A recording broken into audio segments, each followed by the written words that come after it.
حقیقتا هم که چی باشه در اسلام یک قاعده طلایی است. حدیث حضرت صلی الله علیه و سلم است که لا ضرر و لا ضرار، ضرر دیدن و ضرر رساندن حرام است.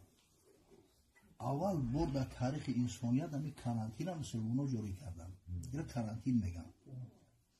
حضرت عمر وقتی که به شام اومد همین قصد داخل شدن به دمشق داشت، در دمشق بیماری وبا بود، وبای امواس میگن، بسیار یک درد حرینم، همین مردم اکثرش مبتلا شدگی. حضرت دیلا بود همونجا بدرون ندرون که عبدالرحمن ابن عوف رضی الله تعالی عنه اومد گفت من از پیغمبر صلی الله علیه و سلم شنیدم که وقتی جای وبا میخیزه مردم داخل حق خارج شدن ندارن، مردم خارج حق داخل شدن. بعد حضرت گفت نمیدونم مگره این حضرت ابو عبیده جراح ولی شام بگیم همونجا بود. بعد گفت افرارا من قدر الله یا امیر المؤمنین، ای تقدیر خدا میگریزی یا امیر المؤمنین؟ حضرت گفت نعم افر من قدر الله الى قدر الله و فی روایت بقدر الله.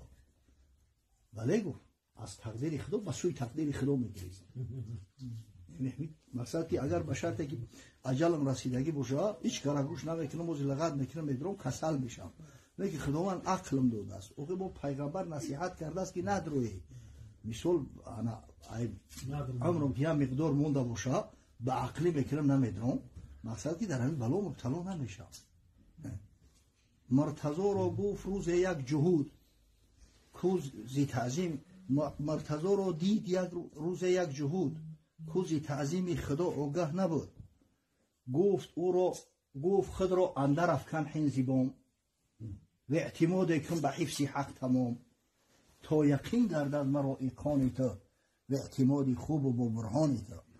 و حضرت شما میگن همه به تقدیر الله و واسطگی همین گپ خودت در خودت باوری داری کو برو ای بالای بام پر سرکی و من یقین میکنم که ان شاء الله هم یقینت سخت دست در دین اسلام. پس امیرش گفت خاموش کن برو تا نگردد جانت از گفتن گرو، بنده را چی زهره باشد ای فضول بنده را چی زهره باشد کس فضول امتحانی حق کند ای گیچی گول. این بنده کسافت چی حق داره که خدا را امتحان میکنه؟ او امتحان پروردگار ای ربی. من میگه شیخ را که پیشوا و رهبر است گر مرید امتحان کرد و خر است. همین مرید شیخی که چه بخاطر امتحان اگر بره و سوال کنه او مرید نیست، او یک خره. بنده چه حق داره که خدا را امتحان میکنه؟ مقصد اگر اجلت بود شدگی باشه طریق خداوند عقل ایت زویل میکنه، میره هم بلو میپری میزنی گردنت میشکنه. میگه خدای بزرگ عقل داده است، فراست داده است، انسانی ترا فهموند که همین کارا نکن. اما سلامتی برای تو ضرور است. این جسد در ذمه تو حق داره. نگفت است که برای بلوی بوم پرکو. مقصد من خدا حفظ میکنم.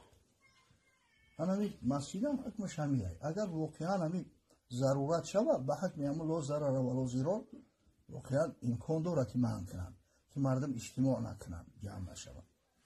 فقطا کسل بیزه بیاخی. ولی این خیتوی لعنتی ده ولی هم کمای برای که اون مردم دیسیپلینشو سخت کرد. به حد نظامشو سخت کرد. خانم برو ولدی هم.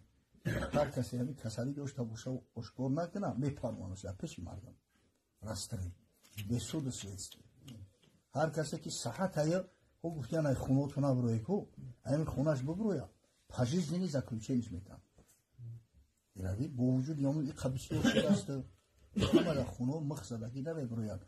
اون مردم بسیار مردم هم تاری با ترتیب هم مردم مو ترتیب نداره گوش نمیتونن چیده بسیار تو برای چی در ایرانی که زیاد پنشی او برای که اهمیت نمیتونن.